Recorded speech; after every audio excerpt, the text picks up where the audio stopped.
É uma alegria a gente estar aqui com vocês nessa manhã, voltando a essa casa depois de muito tempo, né? E bom ver tantos rostos, amigos, tanto poder abraçar alguns de vocês que eu já não via há muito tempo. E obrigada a Marisa, ao KSSF, por abrir as portas para a gente poder trazer para vocês esse trabalho que eu comecei a desenvolver há 2 anos atrás, quando meu pai faleceu, e mais de 2 anos e meio agora, né?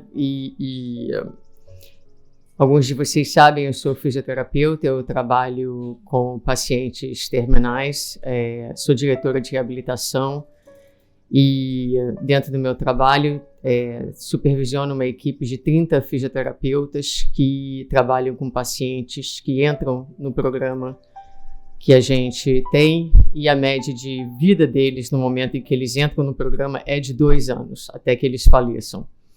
E também dou consultoria para uma companhia de pacientes terminais e tive a experiência com meu pai e tive vontade já há algum tempo de falar um pouco sobre isso, essa experiência, porque percebo que nós temos muita dificuldade, mesmo nós espíritas, em lidar com a morte, em falar sobre a morte. Então, eu mergulhei na obra de Joana de Ângeles e fui tirando da obra dela vários trechos de vários capítulos, de vários livros, onde ela aborda a questão da imortalidade, a questão da morte, o sentido da vida, as doenças, todos os desafios, o envelhecimento em torno dessa área. Vamos ver se eu consigo. Não? Fui para o lado errado. Então, nós vamos hoje passar o dia juntos, né? Vamos em 3 partes. Então, a primeira parte a gente vai começar falando sobre vida, morte e envelhecimento. A proposta não é que eu fique aqui falando até 3 horas da tarde e vocês sentem aí, meu Deus do céu, né? E absorvam como uma esponjinha passiva. Então, é para ser um workshop, é para vocês estarem participando ativamente, pensando, mais do que pensando, sentindo, e no final, na última palestra, né, minha ideia é abrir para responder as perguntas de vocês e os comentários. Então, o que eu pensei da gente fazer, vou trazer aqui para vocês. Espera que eu estou apanhando aqui, só tentando me entender aqui com esse controle. Então, aqui, alguns dos livros que a gente consultou para esse trabalho, não são todos, esse é só para essa primeira parte nossa, aqui, tá bom? Fiz um garimpo ali na biblioteca do KSSF e encontrei 6 livros dessa coleção, de onde saiu o material. Os 6 livros estão ali naquela cadeirinha ali que eu separei. Então, quem tiver interesse, eu recomendo. Todos eles têm algum capítulo que fala sobre o tema que a gente vai tratar na manhã de hoje. Então, o objetivo... Fala, Marisa. Por favor, só queria avisar o pessoal, quem quiser papel e lápis, só é levantar a mãozinha assim. Sim, eu recomendo que todo mundo pegue um papel e lápis, porque a gente vai começar com uma dinâmica e uma coisa bem simples. Então, passa aí o papel e lápis para todo mundo. Então, nós vamos, só para a gente ver os objetivos para o dia de hoje, né? A primeira parte sobre a morte, a gente vai se familiarizar com o tema. Vamos tentar redefinir a questão da morte, solidificar em nós a questão da imortalidade com relação às doenças e ao envelhecimento. Vamos naturalizar esse processo, procurar integrar e redimensionar. Vamos falar de desapegos e perdas, então, como melhor nos prepararmos para morrer e para viver, como redimensionar o conceito de perdas. E a última parte a gente vai falar sobre a morte em si. Então, nos preparando para um morrer consciente, participativo, ativo e a vida após a morte. Tá bom para vocês? O tema não é um tema leve, né? Então, a gente espera abordar o tema com leveza e que a gente saia daqui não deprimido, mas esperançoso, tá? Essa é a ideia. E a gente vai começar, então, com essa folha branca.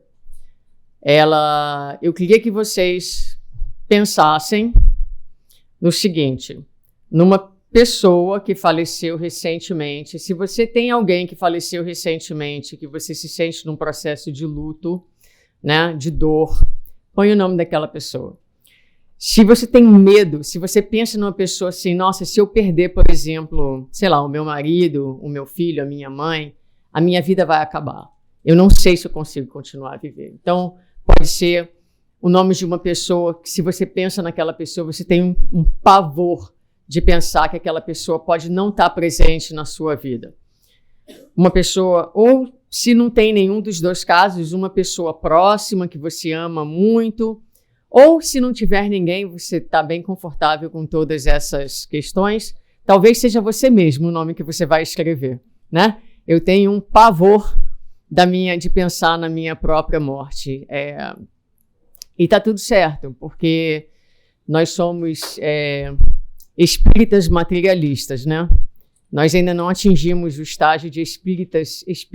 Então, a gente é espírita, mas vive ainda muito mergulhado no paradigma materialista e temos naturalmente medos, ansiedades, angústias no que tange a esse tema. Então, eu vou dar aí 15 segundos para vocês escreverem um nome nesse papel. Esse nome que vem à mente de vocês. Todo mundo já recebeu o papel? Quase todo mundo.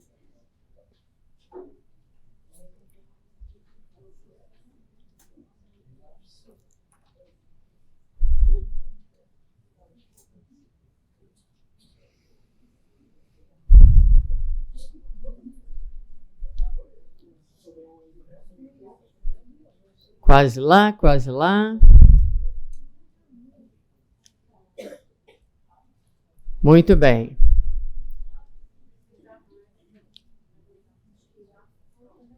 Eu vou continuar então e vocês vão aí pensando, escrevam esse nome. E a ideia é, quando você escreve esse nome, presta atenção no sentimento que você tem. O coração aperta, o coração acelera, a alma se sente constrangida de dor, né? É ansiedade, é medo. Qual é a emoção ligada a esse nome que a gente coloca no papel? E parte da ideia é que nós vamos, então, passar esse dia juntos e no final eu quero que vou pedir a você para olhar esse nome de novo e ver o que aconteceu durante o dia, como é que você se sente no final do nosso seminário de hoje, tá bom? Então, vamos lá. Outra coisa, se vocês tiverem dúvidas, quiserem fazer perguntas, vão escrevendo no papel também e vão passando aí para os trabalhadores, para a Marisa, ela vai me passar e o que eu puder eu vou respondendo já no curso das palestras para vocês e se faltar alguma coisa no final eu tento responder também, tá bom? Então, vão passando as perguntas escritas para o pessoal aí do KSSF.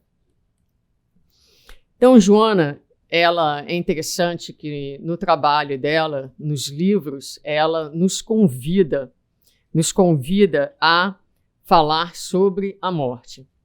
Então, essa é a primeira coisa, né? Eu não sei vocês, mas na minha experiência, algumas vezes que eu tentei falar sobre a morte, na vida diária, né? Então, junto aos meus familiares, vamos falar sobre a morte, vamos falar sobre o que vai acontecer, o que você deseja para a sua morte. As respostas que eu tive foi, menina, você está deprimida? Você está bem? Obrigada. Você está bem, né? Para que vai falar sobre isso? Mas que tema horroroso. Então, eu gostaria de perguntar a vocês o seguinte: quem aqui nessa audiência já preparou todos os papéis, todos os documentos com relação à sua própria morte? Pouca gente, hein? Pouca gente. No final desse seminário, eu quero ver se mais pessoas vão estar mobilizadas para chegar em casa. Se você tem pais idosos, por favor, conversa com seus pais e pergunta para eles: mamãe, papai, o que você gostaria para a sua morte? Você gostaria para o seu processo de morte? Você gostaria, por exemplo, se você já está com 90, 92, 95, já frágil e o seu corpo para, você quer ser ressuscitado? Você quer terminar os seus dias no hospital ligado a uma máquina, a um ventilador artificial? Ou você preferiria passar os seus últimos dias em casa, na companhia da família? Você prefere viver mais tempo ou viver um tempo com mais qualidade? Olha, tudo isso é importante. Então, uma das coisas que eu vejo no meu dia a dia, no trabalho com pacientes terminais, a coisa mais triste que eu vejo no meu dia a dia são pacientes que terminam entubados, já bem idosos, já bem frágeis, e ficam entubados porque os filhos, que são mais que um, não conseguem chegar a um acordo no que fazer com relação àquele quadro. Uns querem manter vivos, outros querem liberar o espírito, e enquanto a pessoa está ali, nos momentos finais, a família briga. Briga porque nunca parou para falar sobre a morte. A única certeza que nós temos na vida, quando a gente nasce, é que a gente vai morrer. Mas a morte é um elefante branco, mesmo para nós espíritas. Então já fiz o meu testamento, já tenho todos os meus papéis certos, já conversei com os meus filhos, falei para eles: olha, se mamãe ficar assim, não conseguir mais falar, tiver assim, com os pensamentos atrapalhados e as enfermeiras estiverem tomando conta de mim, por favor, eu tenho alguns pedidos. Pede a elas para me darem banho todos os dias, pelo amor de Deus. Né? Esse negócio de tomar banho 2, 3 vezes na semana não é para mim, eu amo tomar banho. Né? Lembra que eu preciso de 2 travesseiros para dormir. Né? Não me deixa com um travesseiro só, não. Então, parece bobagem, mas são coisas que afetam a qualidade de vida do idoso. Mas para isso a gente tem que pensar na nossa mortalidade biológica. A gente tem que falar sobre isso com um pouco mais de naturalidade. Senão a gente está deixando que o futuro ele se faça por si próprio e abrindo um campo para grandes problemas, para grandes complicações que poderiam ser resolvidas se fossem tratadas de forma direta, madura, como Joana vai nos dizer. Então, ela vai dizer assim... Okay. Medita, no livro Iluminação Interior, medita a respeito da transitoriedade do carro orgânico, de suas contínuas transformações, do seu desgaste, à medida que nele te movimentas, e serás induzido a pensar no que irá ocorrer após o fenômeno biológico da sua morte ou desagregação celular. Então ela nos convida a falar sobre a morte, a meditar, a pensar, porque esse carro orgânico, né, o nosso corpo físico, do momento em que a gente nasce, ele começa o processo, como tudo que é matéria, o processo de desagregação celular. A gente vai falar bastante sobre isso. E ela vai continuar dizendo, então,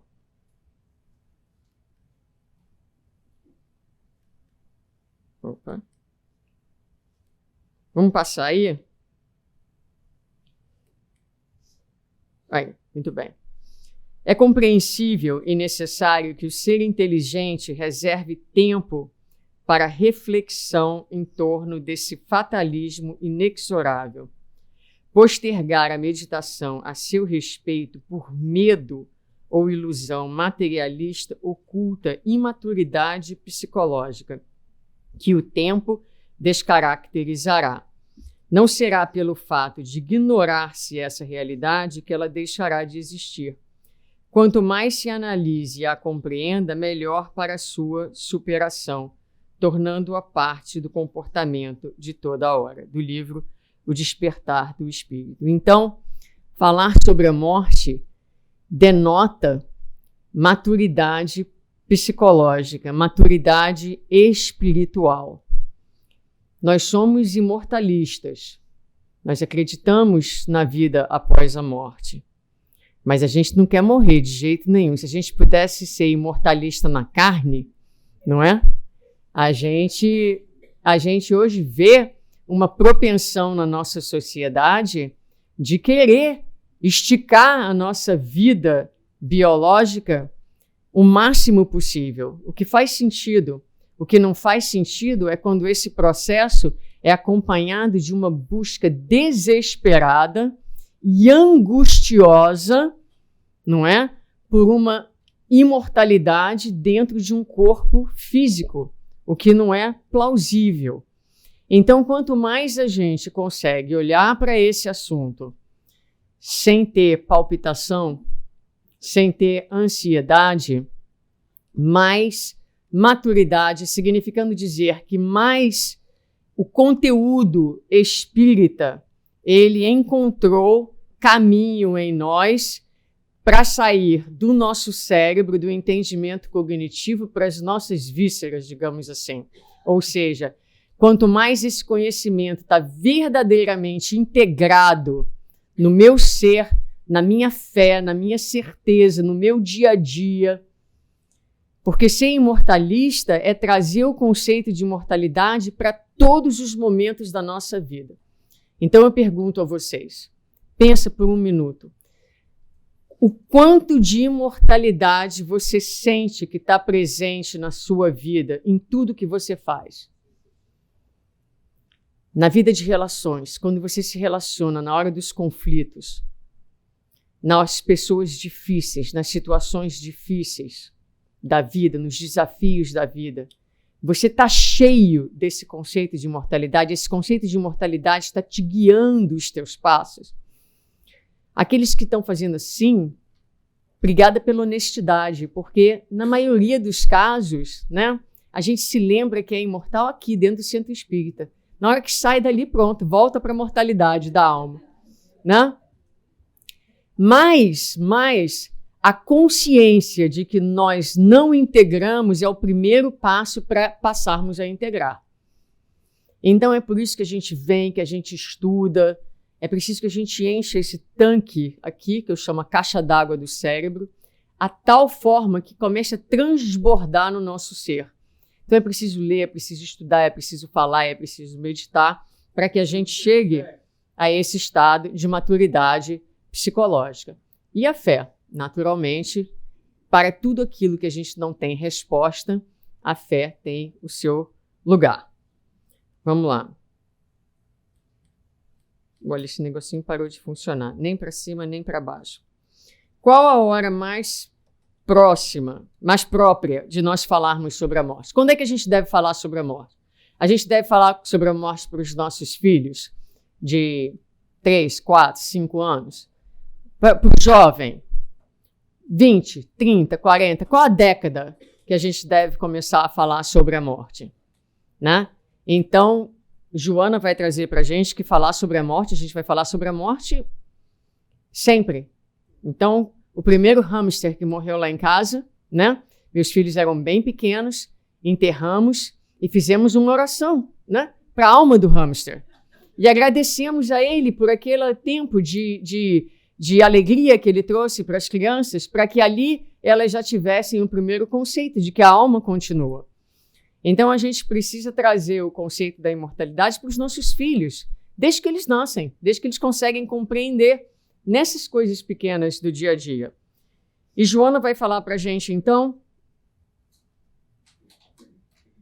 agora eu descobri que se eu tocar aqui o negócio troca. Maravilha. Então ela vai dizer assim, hora de falar da morte. No livro Plenitude, ela fala da ilusão da eternidade carnal.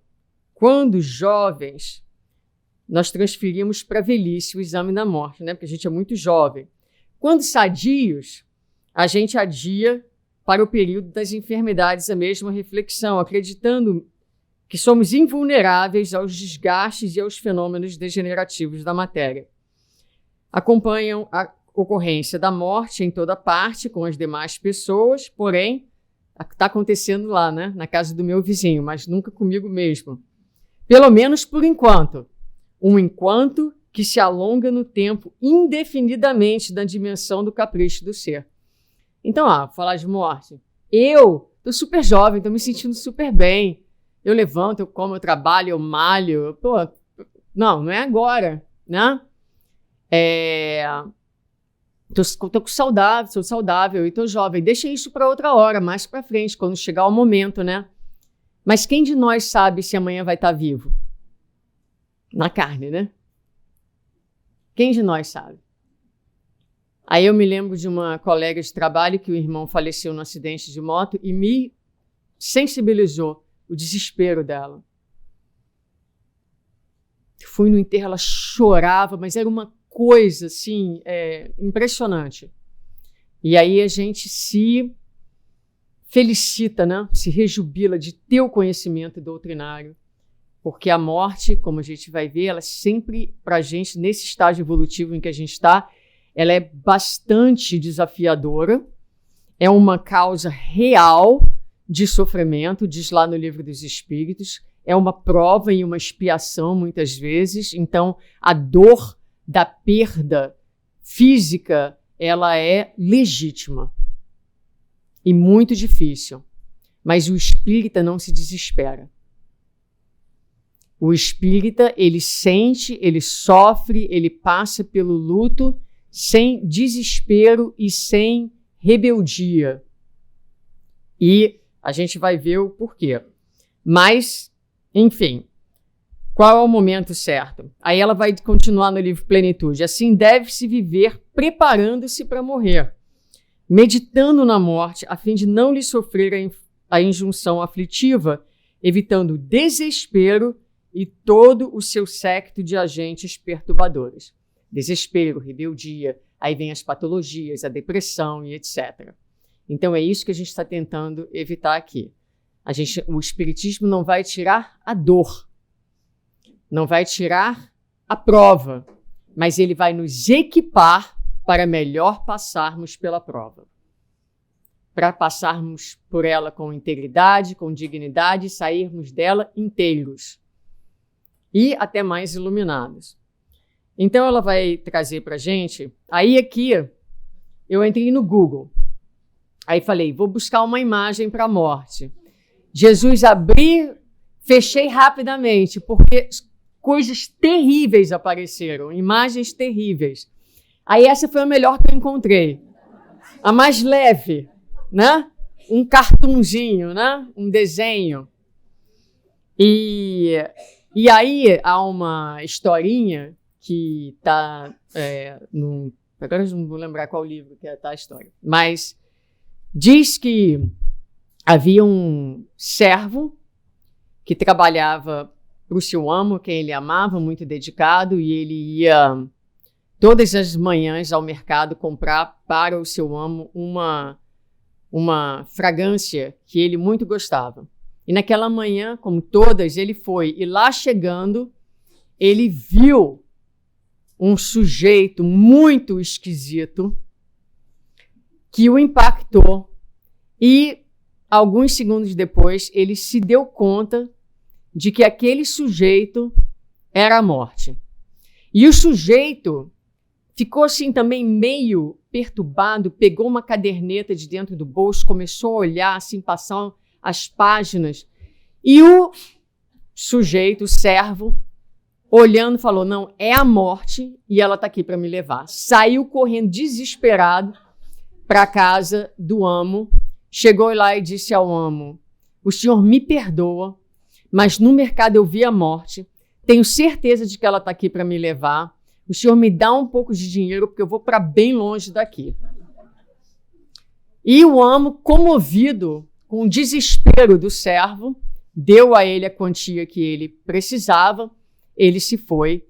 Mas naquela tarde, o amo resolveu voltar ao mercado ele mesmo, porque ainda queria um pouco mais da fragrância. E chegando lá, encontra de novo o mesmo sujeito.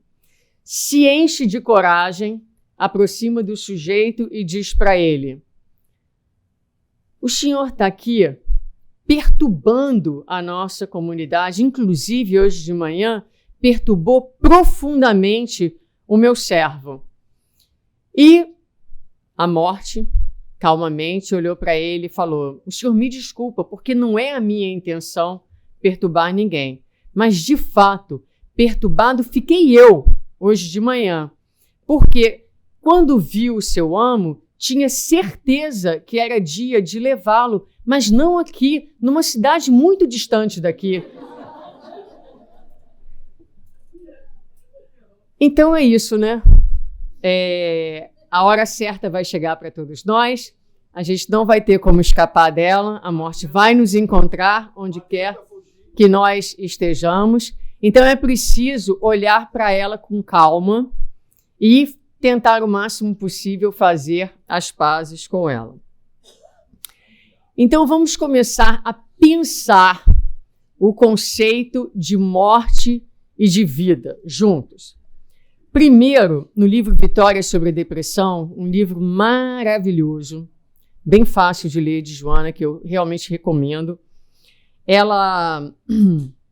O servo vai perguntar: mestre, qual é o oposto de morte?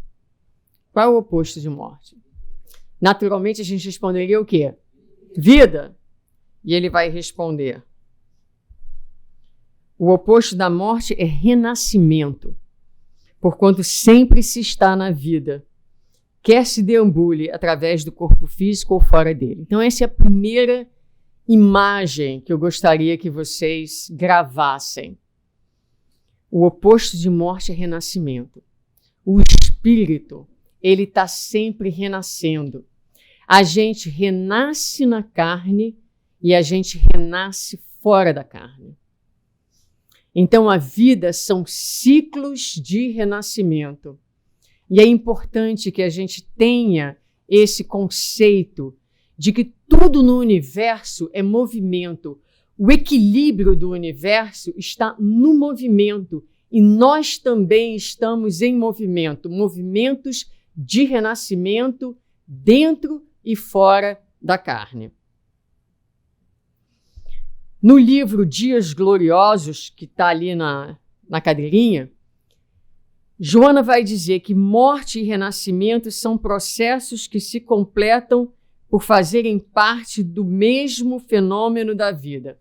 Então, a gente vai começar a pensar essa questão de vida e morte como uma continuidade, não como estados opostos, mas pensa na vida do espírito imortal e nessas fases que vão se ligando. Há uma continuidade de estágios. Eles não se opõem, eles não se opõem, eles vão no contínuo, né? Então, são parte de um mesmo fenômeno, parte de uma mesma equação, digamos assim. No livro Encontro com a Paz e com a Saúde, ela vai dizer: o ser humano ainda se aturde em considerações a respeito da vida e da morte, essa tradicional dualidade de fenômenos que, em última análise, é apenas uma unidade sob dois aspectos considerados, o físico e o espiritual. Então, imagina uma linha que começa num lugar e ela vai até o infinito, a gente não consegue enxergar o fim dessa linha. E aí você imagina o espírito, né? Tem a linha, que é a linha da vida, ele está aqui na vida na carne, ele vai para a vida do espírito, na vida da carne, na vida do espírito, e são ciclos que vão continuando nessa linha até o infinito. Estamos sempre vivos.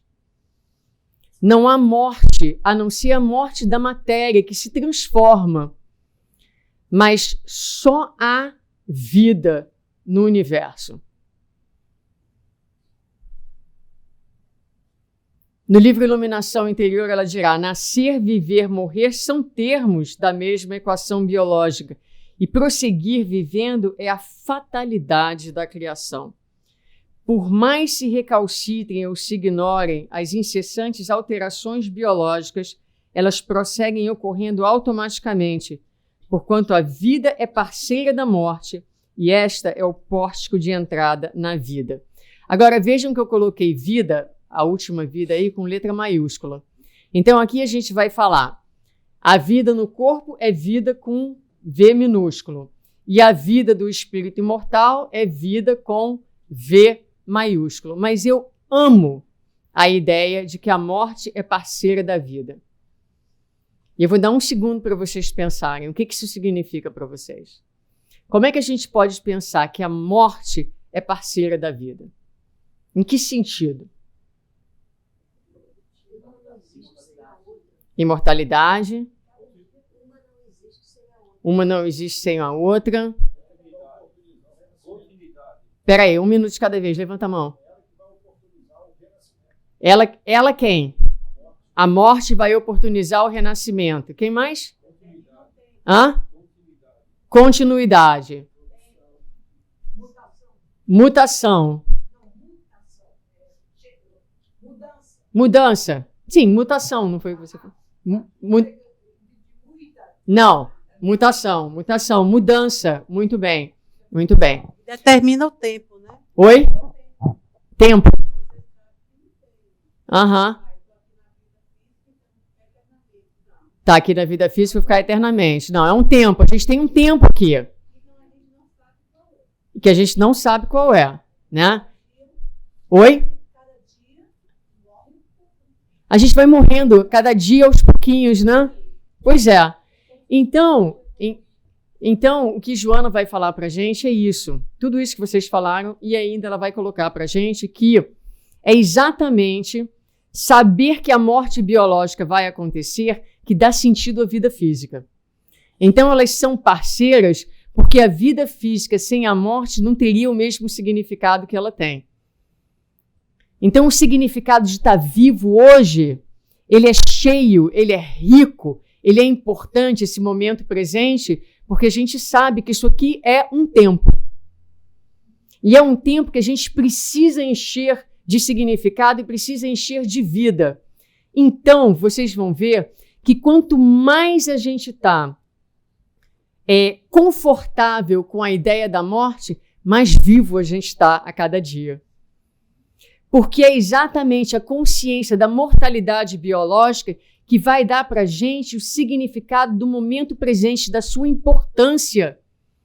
E a gente vai doar a esse momento presente absolutamente o nosso melhor. Para que ele conte, para que ele valha, para que ele tenha, para que ele dê frutos. Então, pensar na morte nos faz mais vivos. Porque aqui nessa audiência, eu estou vendo muitos encarnados, mas eu digo a vocês, tem uns mais vivos do que os outros. Tem uns mais engajados na vida do que os outros. Tem uns mais despertos do que os outros. Então, estamos todos vivos, porque estamos todos aqui de olhos abertos, tirando alguns que estão bem cansados de olhos fechados, mas estamos todos respirando. Mas uns estão mais vivos do que os outros, né? Por isso no Evangelho a gente vai ver, desperta tu que dormes, né? Ou seja, acorda. Você está na vida, mas tu precisa estar na vida acordado. E a morte é parceira da vida, então, nesse sentido. Nessa perspectiva, a morte, o entendimento da morte, ela não te leva para o pânico. Nessa perspectiva, o entendimento da morte não leva para o pânico. Pelo contrário, leva para a vida. Para uma vida com menos ansiedade, com menos angústia, com mais fé, né? Um instante chega para tudo e para todos em que o fluxo vital se interrompe e o casulo orgânico se desconecta, vitimado pelo fenômeno da morte, igualmente parte da vida. Então, eu amo essa ideia de Joana, onde ela fala sobre a interrupção do fluxo vital e faz essa analogia com o casulo, né? E coloca, de novo, a morte como parte da vida. Ela está sempre colocando morte e vida dentro dessa linha de continuidade. E muitas vezes, para aqueles que estão no luto, na dor da perda, né? A ideia do casulo é uma ideia muito bonita que eu quero dividir com vocês. A gente vai fazer um exercíciozinho aqui agora, né? Vocês sabem que se você romper o casulo da borboleta antes do tempo, ela não voa. Por quê? Porque é exatamente aquele tempo certo, aquela luta dentro do casulo que vai fazer com que ela fortaleça as suas asas para que no momento certo que o casulo se rompa, ela possa voar. Assim também é a vida. O corpo físico é um casulo para o espírito imortal. O corpo físico limita profundamente as capacidades do espírito. Estar no corpo físico é estar aprisionado. Porque é dentro dessa prisão material, na luta com as vicissitudes da matéria, com a diversidade desse mundo de Deus, que nós vamos, lagarta que somos, desenvolvendo as forças para que a hora da libertação chegando a gente possa voar. Então, nós vamos pensar naquele nomezinho que a gente colocou ali, seja nosso, seja do... E nós vamos assistir esse vídeo, pensando na pessoa, pensando em alguém que partiu, em alguém que se foi, né, temporariamente, em alguém que a gente tem medo, em alguém que está doente numa cama de hospital se preparando para partir, e vamos integrar essa ideia na nossa mente. Então, vamos lá.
Então é isso, pensar na vida dessa maneira, né?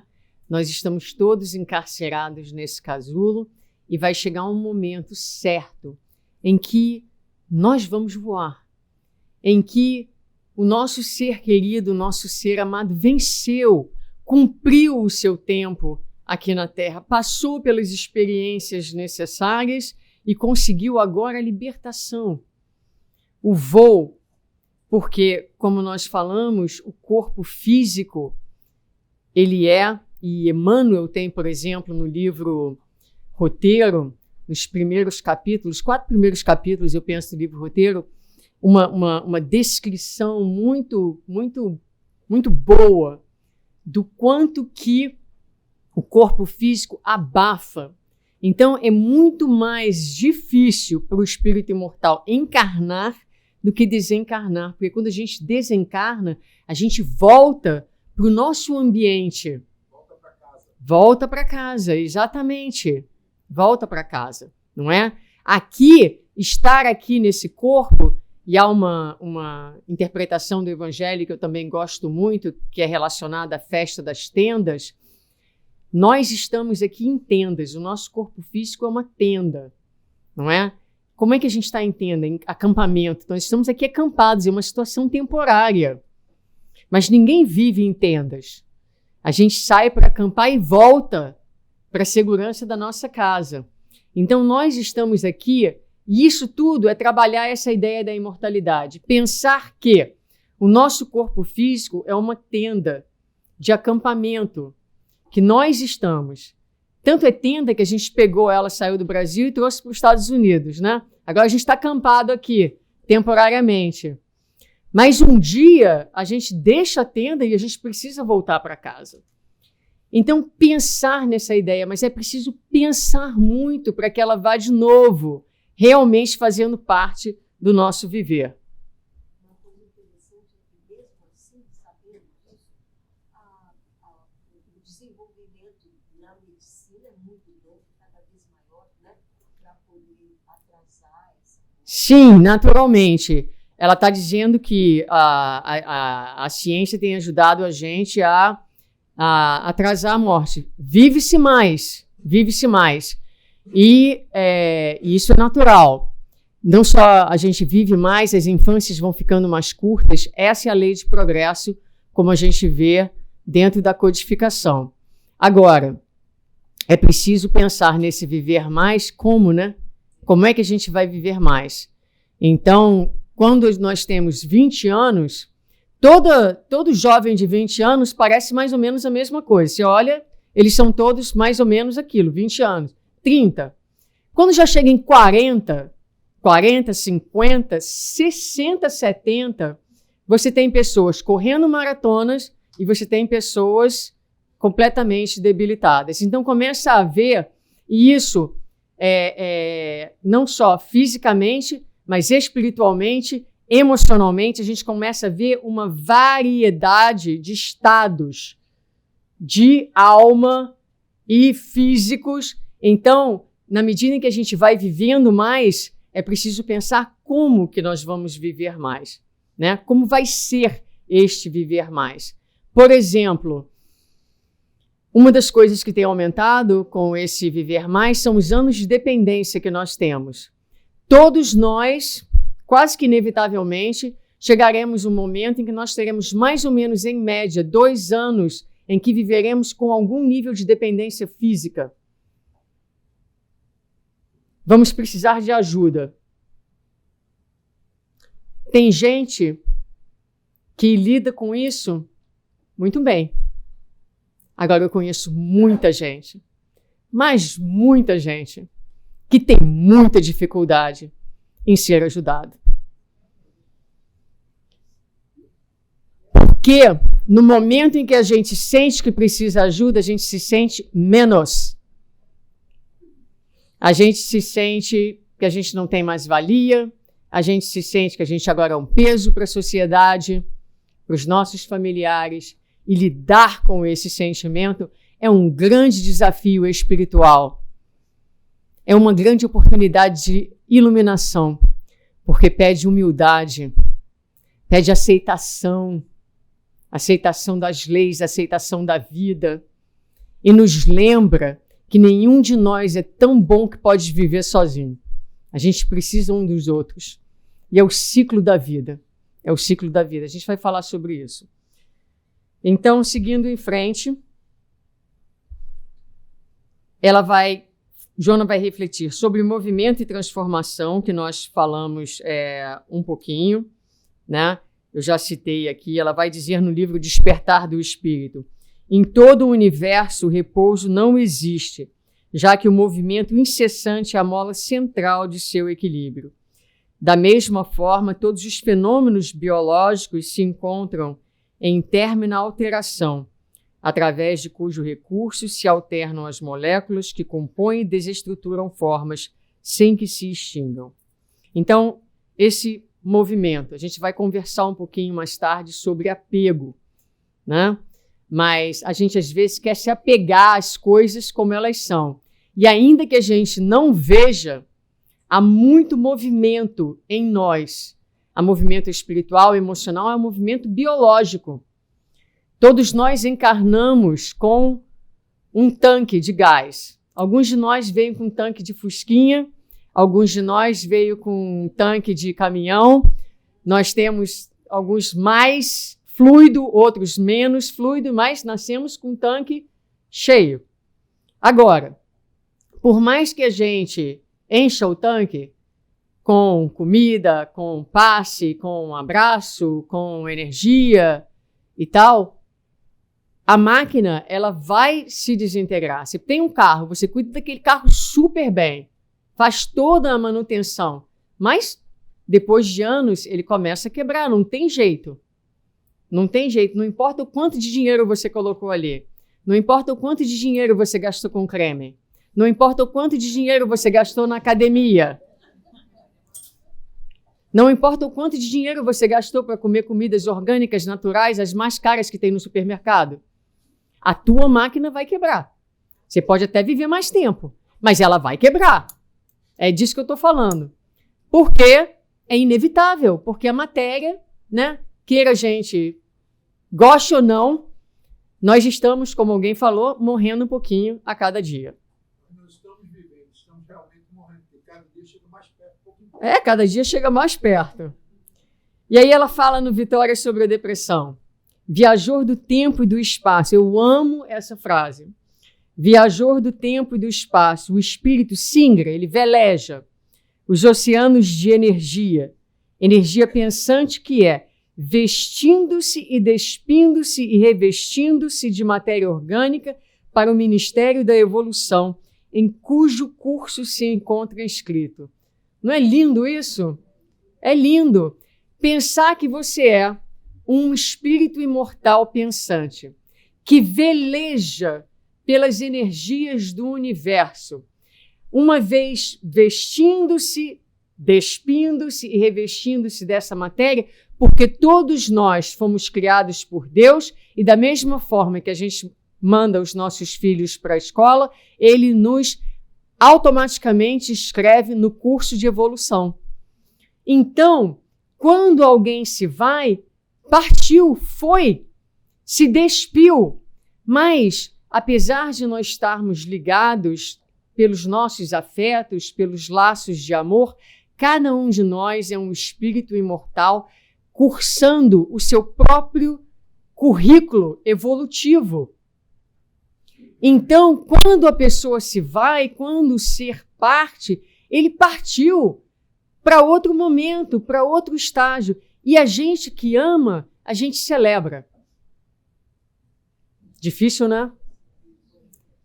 Mas a gente celebra na fé, na certeza de que ele foi. Ele segue a sua jornada evolutiva. Eu fico dando conta agora do meu tempo, dando conta para que eu também, o dia que rompa o meu casulo, possa, quiçá, alçar o mesmo voo, sabendo sempre que, apesar de estarmos também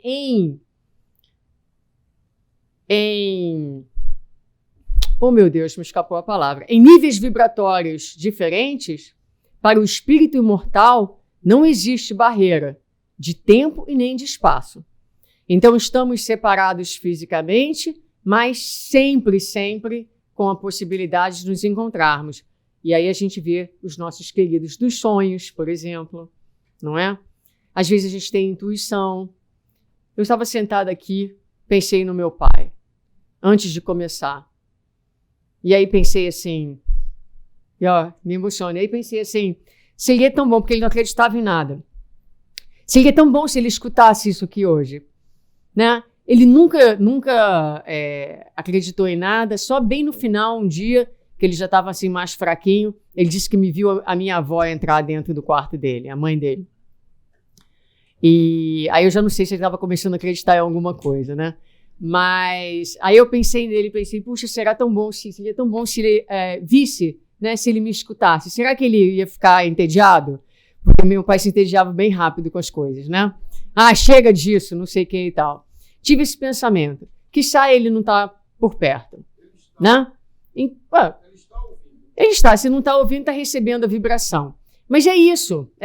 Esse seminário faz isso pela gente, né? Dá a gente esse conforto e essa certeza de pensar que, nossa, ele fez a parte dele aqui, agora ele continua, né?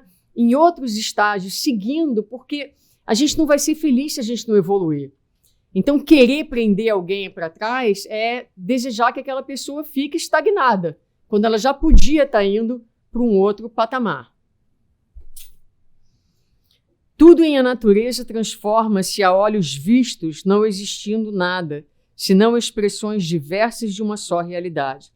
O corpo, nas suas constantes transformação, é perecível, encontrando-se, portanto, em processo contínuo de transformações, e cada uma das peças que o constituem apresenta-se dentro de um prazo de ação útil, logo substituída em mecanismo de automático funcionamento. Então, né, o corpo está sempre em transformação. O corpo ele tem capacidade de repor as nossas células sanguíneas, a nossa célula da pele, a gente machuca, reconstitui, mas chega uma hora, quando você trabalha, por exemplo, com os pacientes bem idosos, que a cicatrização ela é muito mais lenta.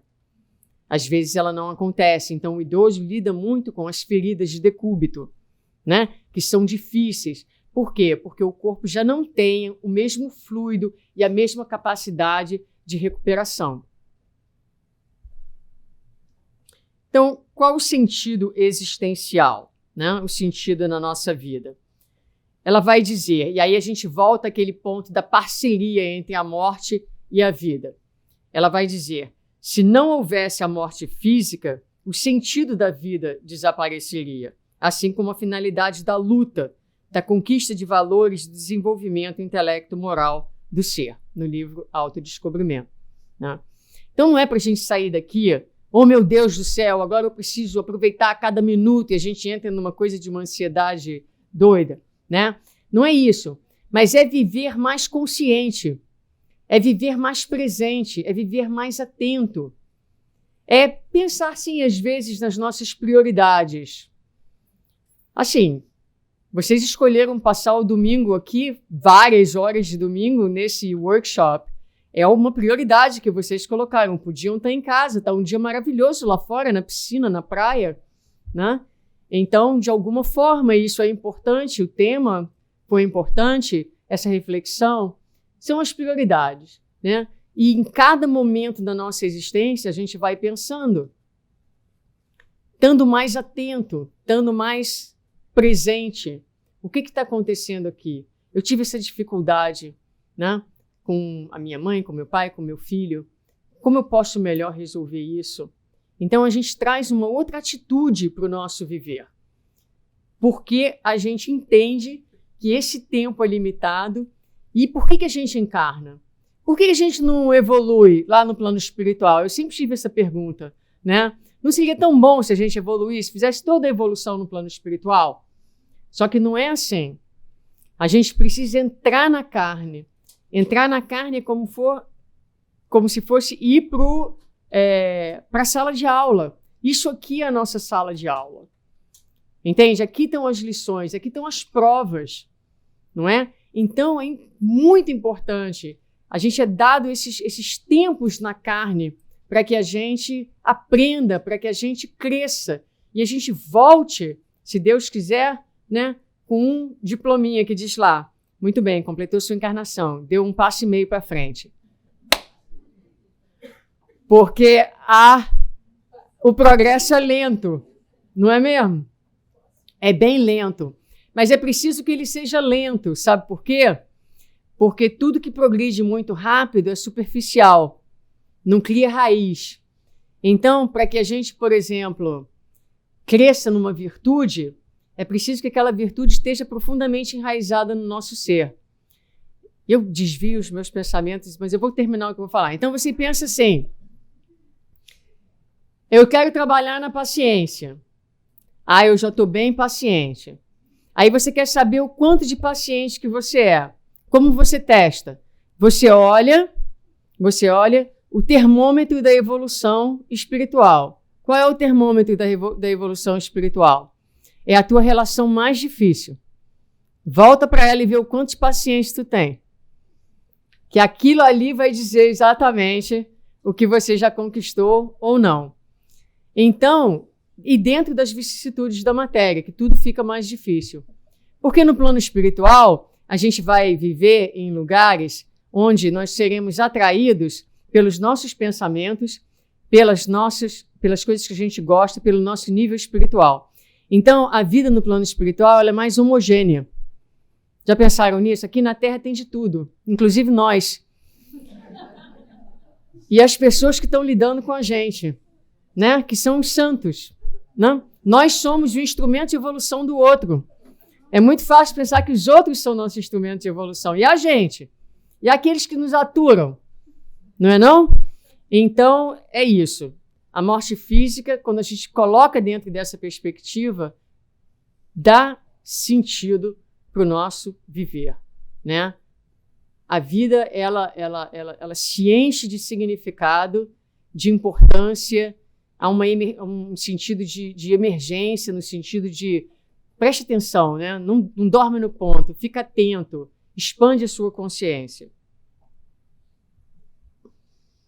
A conscientização da transitoriedade do corpo somático, elaborado pelo amor divino, para servir de solo fértil para a fecundação e desenvolvimento dos atributos adormecidos no espírito, representa conquista valiosa para a harmonia do ser durante a aprendizagem terrestre. Então, a conscientização da transitoriedade do corpo somático, né? Que esse corpo que nos é dado para as nossas experiências, essa conscientização é uma conquista, porque, de novo, enriquece o nosso viver. O despertar para objetivos mais elevados do que aqueles imediatistas auxilia a compreender a funcionalidade existencial e o significado psicológico de se estar vivo, portanto, atuante e útil no contexto do grupo social no qual se movimenta. Significado psicológico de se estar vivo. Não, a gente não está aqui, né, como a gente fala, de férias, passeando. Qual o significado de viver? Acordar, levantar e trabalhar, comer, dormir, procriar. Acordar, levantar, trabalhar. Não. Dentro disso, há tanto mais. Tantas possibilidades. Então, qual o significado psicológico de estar vivo, né? E essa consciência, ela nos ajuda a passar cada dia, cada encontro, cada situação com essa motivação de estar atuante e de ser útil. Como eu estou sendo útil na minha família, no meu trabalho, para além do que me é requisitado para que eu ganhe o meu salário? Porque você pode ser muito útil para Deus. Por exemplo, se você está no seu trabalho e você está consciente que as pessoas, cada uma delas está trabalhando com você, tem seus dramas, tem suas lutas, tem suas dificuldades. E ser útil é ser, por exemplo, gentil. É chegar num dia de trabalho e sorrir, é trazer uma coisa para um amigo de trabalho quando ele não esperava. Não é uma gratidão de retribuição, uma gratidão espontânea. É um retorno por esse sentimento de gratidão pela vida que a gente tem. Então, há maneiras de nós nos tornarmos úteis, onde quer que nós estejamos. Mas para isso é preciso que a gente traga dentro da gente esse sentimento de gratidão pela vida, pelo entendimento do que a gente está fazendo aqui, do propósito dessa existência. Tenho 15 minutos para terminar. 30, mais de 15 slides, vamos ver. Até mesmo porque existe uma multidão de espíritos querendo encarnar e não tiveram a oportunidade. Tem uma fila longa esperando os espíritos para encarnar. Vamos valorizar. Esse é o nosso tempo. Depois a gente não sabe quanto tempo vai levar para a gente voltar, né? E a gente sabe o seguinte, que a encarnação ela é uma bênção no sentido de que, porque o corpo, ele obstaculiza tanto as percepções do espírito, a gente se esquece, por exemplo, A gente não tem tanta consciência dos nossos erros passados, das culpas que a gente carrega muitas vezes. Então, por mais difícil que seja a vida na Terra, para o espírito muitas vezes é um refrigério, é uma pausa, porque fora do corpo a nossa consciência ela é muito mais desperta. Então, as nossas dores psicológicas e emocionais elas são muito mais exacerbadas. Então, esse é o tempo, esse é o momento, né? De sermos atuantes e úteis. Muito bem. A gente vai entrar agora, então, no envelhecimento. Entendido, né, que a morte não existe, que só há vida. Entendido que nós somos esses velejadores pelas energias do universo, entrando e saindo da matéria. Entendido que a morte é nossa parceira, porque é ela que dá sentido à nossa existência. Vamos envelhecer melhor? Vamos. Vamos olhar para o envelhecimento agora, nesses 15 minutos antes do nosso intervalo. Então, eu queria que vocês olhassem para essa foto, né? Dá para apagar a luz aí 1 minutinho só?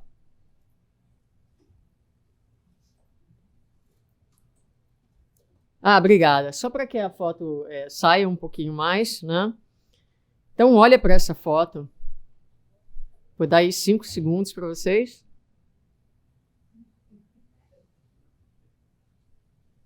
Agora pense em você mesmo, né? No seu próprio envelhecimento, nas tuas rugas, aqueles que têm, né?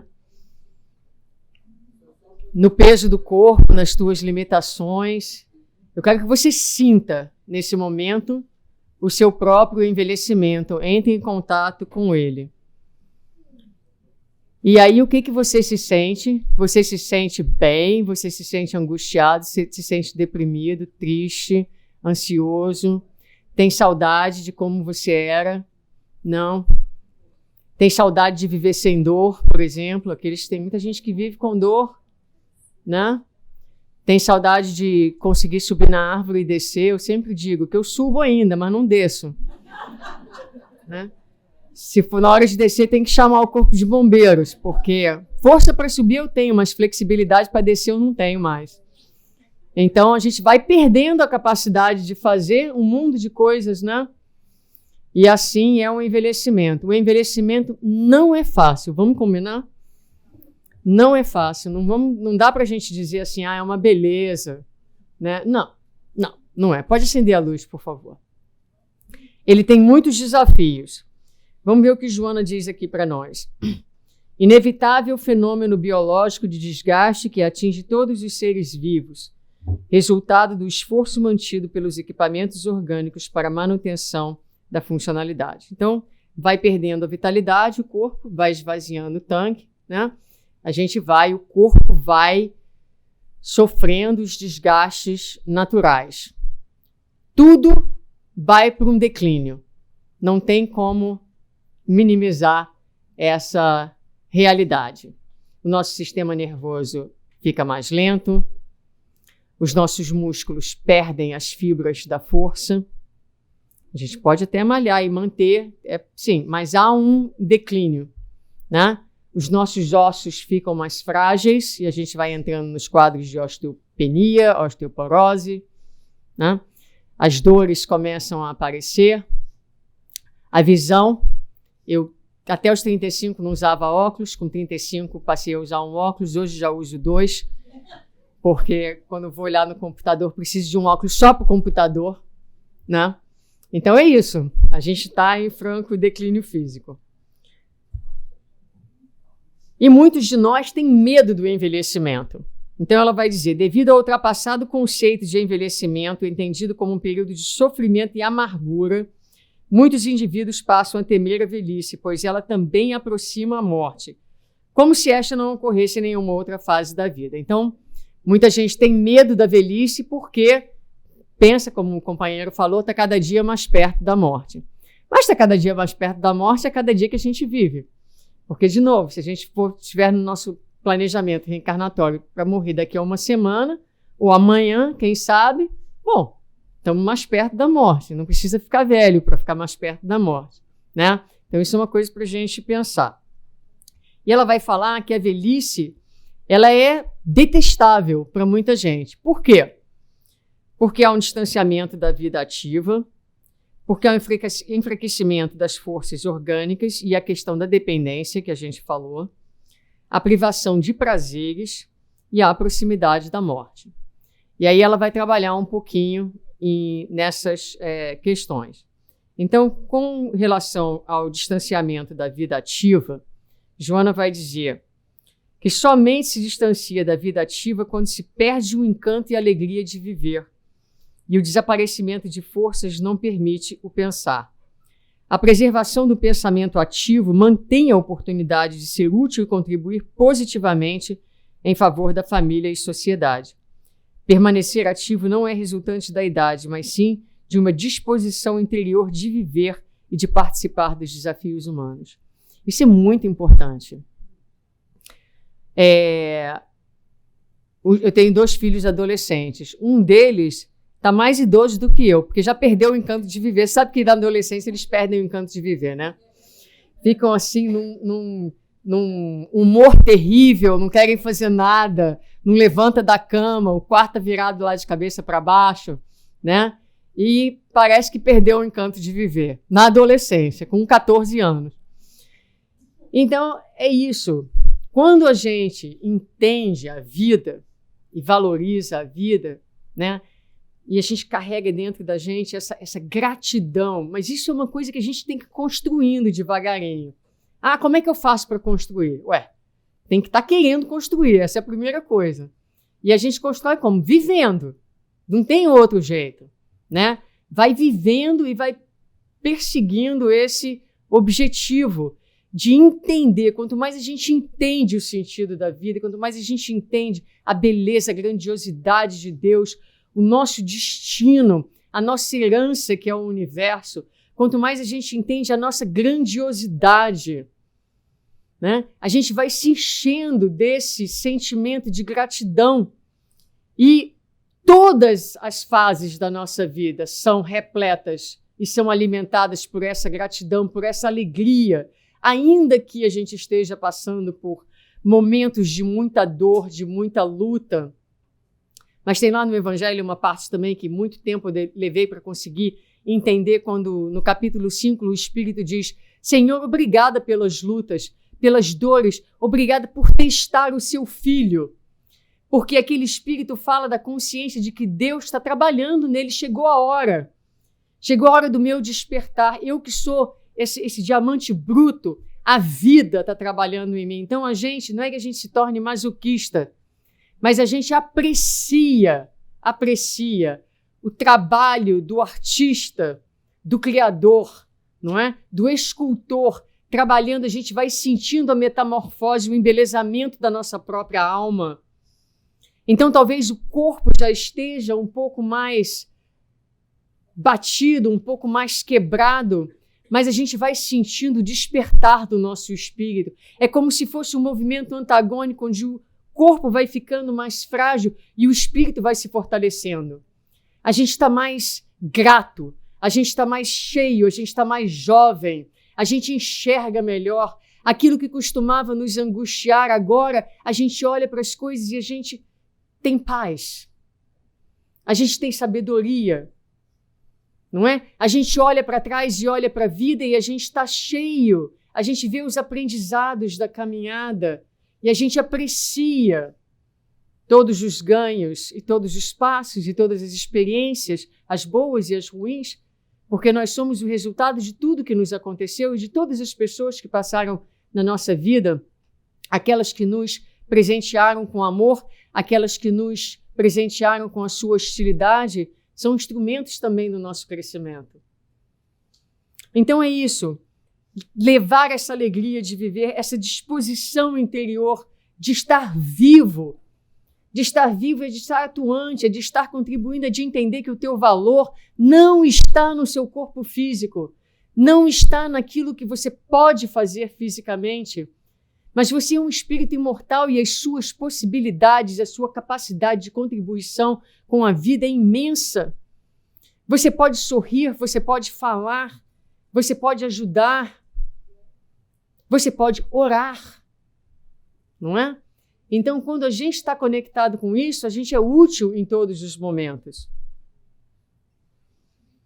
A dependência é a incapacidade, isso aqui não é, na verdade, de Joana, né? É um pouquinho do que a gente estava falando, desse quadro de incapacidade funcional. Sim, como a companheira falou, a vida está se estendendo, mas também a dependência. Então, olha aqui, a dependência é a incapacidade funcional dos idosos em realizar atividades básicas da vida diária, como alimentar-se, vestir-se, tomar banho, ou a impossibilidade de executar atividades instrumentais, como ir ao banco, pegar ônibus e comunicar-se. Neste caso, os idosos necessitam de auxílio para a realização destas tarefas e para a gestão da própria vida.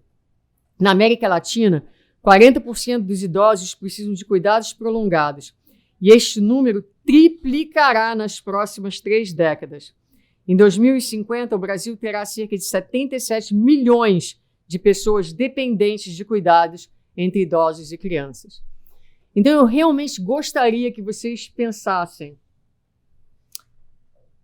amanhã ou depois, se eu me tornar dependente, eu olho para os meus pacientes e eu oro a Deus todos os dias e digo assim: Senhor, o dia que eu me tornar dependente, me ajuda a ser uma velhinha bondosa, obediente, pacífica. Quando os meus filhos falarem, mamãe faz isso ou faz aquilo, que eu consiga escutá-los. Que eu não seja orgulhosa. Porque, Jesus amado, tá difícil o negócio. A gente que lida com muitas famílias e que luta. Eu tenho o meu sogro de 90 anos que vive comigo, vai fazer 90 agora em dezembro, já vive com a gente há 3 anos. E eu agradeço a ele nas minhas orações, porque ele é tão dócil. A gente fala para ele: Bob, toma água. Ele toma a água todinha. Bob, tá na hora de ir para a cama. Lá vai ele. Bob, não pode levantar sem um andador. E ele é bem obediente. E isso facilita a nossa vida, sabe? A gente está lá cuidando dele, sabe? E ele é intacto mentalmente, ele entende, sabe? Então, eu tenho gratidão a ele por causa disso. Sejamos como Bob. Privação de prazeres. Prazer não significa apenas, eu já não posso mais ir para as festas, eu já não posso mais. Prazer não significa apenas aquilo que agrada a pessoa em determinado período da existência física, mas tudo aquilo que proporciona alegria, bem-estar, felicidade, emulação para crescimento interior, conforto, paz. O prazer varia de acordo com a idade que cada um gosta. Então é verdade. A gente não vai conseguir ter o mesmo nível de prazeres e com as mesmas coisas. Mas nem a gente quer isso, né? Não é verdade? O que te dá prazer hoje certamente não é a mesma coisa que te deu prazer quando você tinha 20 anos atrás. Né? Eu digo para minha companheira, eu quero uma casa com um front porch, com uma varandinha na frente. Porque eu quero sentar ali numa cadeira de balanço e olhar as pessoas passarem na rua com um bom livro na mão. É isso que eu quero. Se eu tiver isso, eu estou muito feliz. Mas outro dia eu estava deitada no deck da minha casa porque eu adoro pegar sol. Gosto da sensação do sol no meu corpo, na minha pele, me faz bem. 15 minutos. E aí eu pensei, deitada ali, eu tinha acabado de trabalhar no jardim, eu estava exausta, eu deitei e falei, nossa, que delícia. E aí pensei, se um dia eu estiver numa cama de nursing home, de um asilo, porque eu não sei o que vai acontecer da vida, não sei meus filhos, não quero que meus filhos necessariamente tenham que tomar conta de mim. Eu quero ter essa memória comigo. Porque, vejam bem, liberdade e aprisionamento é uma questão de mente. Há muita gente livre por aí, mas presa nas angústias, nos remorsos, limitada por medos e por um monte de coisas. E há muita gente presa que tem liberdade de pensamento, de criatividade, que vai a lugares, que viaja. Então, eu pensei isso. Eu estava trabalhando nessa palestra e eu pensei isso. Eu falei, se algum dia eu estiver limitada fisicamente, que eu seja grata pela vida que eu tive.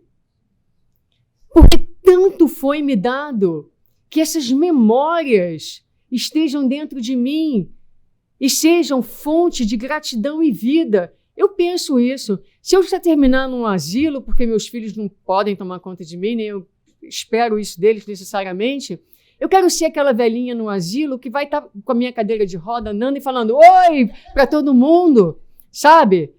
Levando alegria para quem está triste, conversando, se Deus permitir que eu tenha uma mente que funcione. Mas também, se eu tiver uma mente que não funcione, se eu desenvolver qualquer tipo de demência, tomara que eu seja aqueles dementes bem felizes que cantam, né?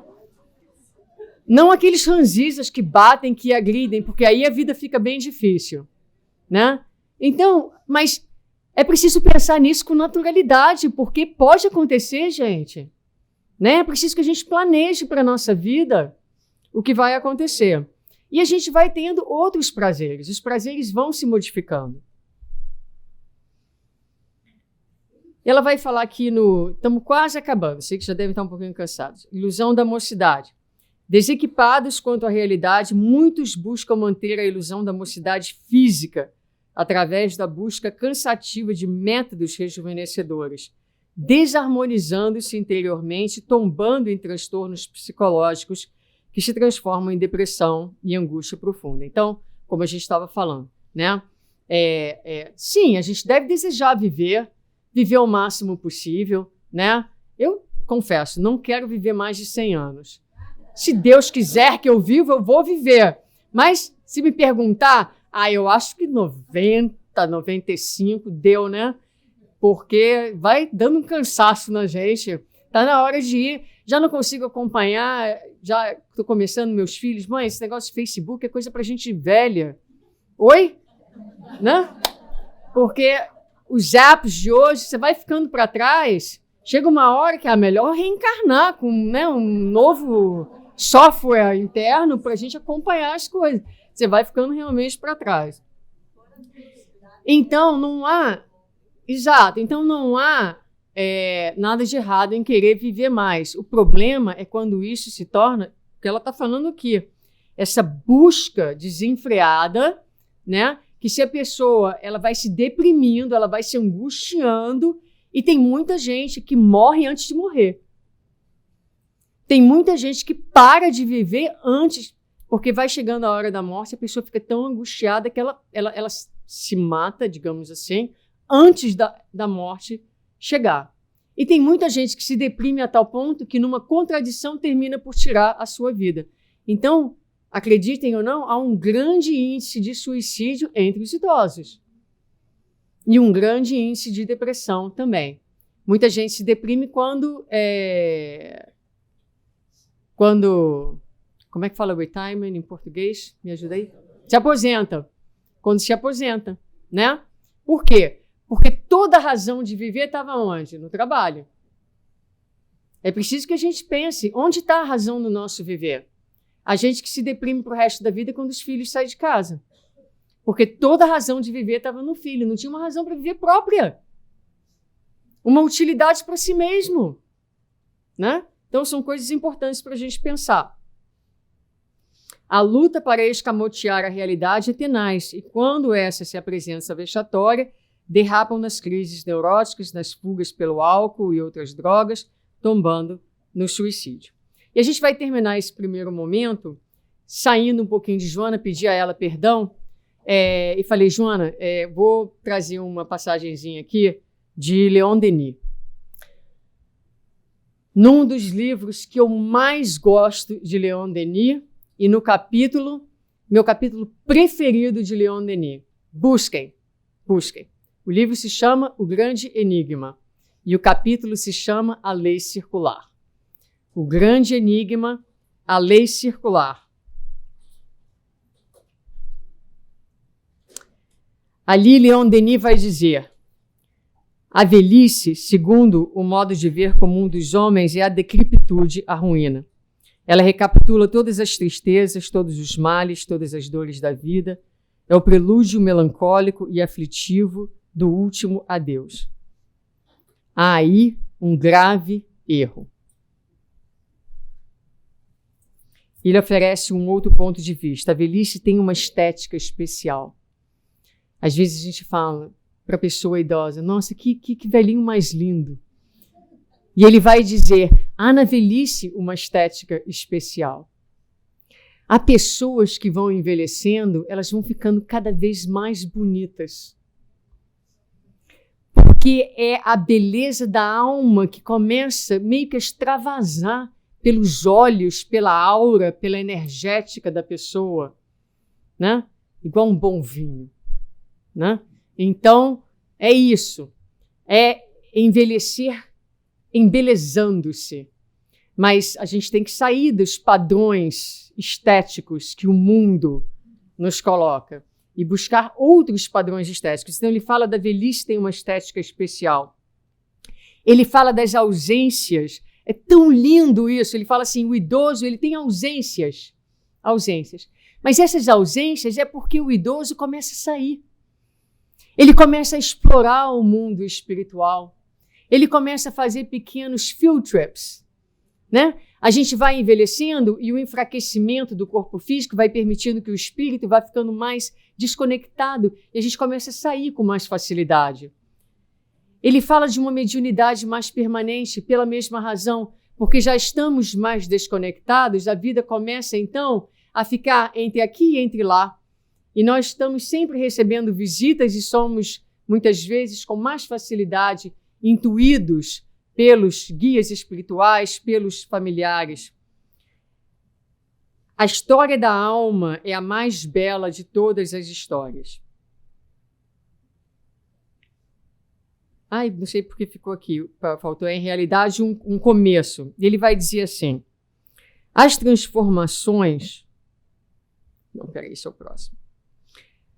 As transformações, ou melhor, as transfigurações operadas na faculdade da alma pela velhice são admiráveis. Esse trabalho interior resume-se em uma palavra, simplicidade. A velhice é eminentemente simplificadora de tudo. Simplifica a princípio o lado material da vida, suprime todas as necessidades irreais e as 1000 necessidades artificiosas que a mocidade e a idade madura nos tenham criado e que faziam de nossa existência complicada verdadeira escravidão, servidão, tirania. Já o dissemos acima, é um começo da espiritualização. Dá-se o mesmo trabalho de simplificação da inteligência. As coisas adquiridas tornam-se mais transparentes. No fundo de cada palavra encontra-se a ideia, entrevê-se Deus. O ancião tem uma faculdade preciosa, a de esquecer. Tudo que lhe foi supérfluo na vida, apaga-se. Só conserva na memória, qual o fundo de um cadinho, o que foi substancial. A fronte do velho não tem mais a atitude altiva e provocadora da mocidade, a da idade viril. Ela pende sob o peso do pensamento, lembrando um fruto maduro. O ancião curva a testa e inclina-se sobre o coração. Procura converter em amor tudo quanto lhe resta de faculdades, de vigor, de lembrança. A velhice não é uma decadência, é realmente um progresso, caminhada avante para o termo, e esse título é uma das bênçãos do céu. Olha que lindo, que poesia, a poesia de Leon Denis. Então, a velhice não é uma decadência, é um progresso, é uma das bênçãos do céu. Mas para que a velhice seja tudo isso, é preciso que dentro do nosso coração exista, primeiro, um entendimento do porquê da vida, um entendimento do que é a vida, um entendimento de que não há um fim. A velhice é um momento onde, se a pessoa se entrega para esse processo, ela é capaz de acelerar o seu processo de espiritualização de forma significativa. Ela se entrega, ela vai fazer uma transferência, como ele fala aqui também, a gente passa a nossa juventude, a nossa idade madura consumidos pelo trabalho, pelo ter. A velhice abre um espaço para a gente ser. Abre uma pausa antes da grande transição para a gente mergulhar naquilo que a gente é realmente. É um tempo importante, rico, para que quando a gente faça a transição, a gente esteja mais preparado, mais inteiro no nosso ser. Então é como se ele falasse assim, olha, pronto, você cumpriu essa tarefa, agora está aqui um tempo. Você já deu conta de ter, agora busca ser. Olha, o trabalho de espiritualização da velhice é a simplificação da vida. Isso é lindo. É tão bom ter uma vida em que as coisas estejam simplificadas. A gente não precisa mais tanta coisa para ser feliz, porque esse precisar de tanta coisa consome as nossas melhores energias a cada dia. Então, por vidas mais presentes, por vidas mais cheias, por um envelhecimento tranquilo, por menos medo da morte, vamos falar sobre a morte no intervalo, né? Vamos trocar ideias. Já preparou? Vou sair daqui, quando é que eu vou procurar o meu advogado para fazer os meus papéis? Vou chegar em casa, vou conversar com mamãe, que está com 78, 80 anos, nunca falamos sobre isso, né? Vai com calma, não assusta a velhinha não, vai devagar, né? Fala com bastante amorosidade, né? Então vamos fazer o nosso intervalinho.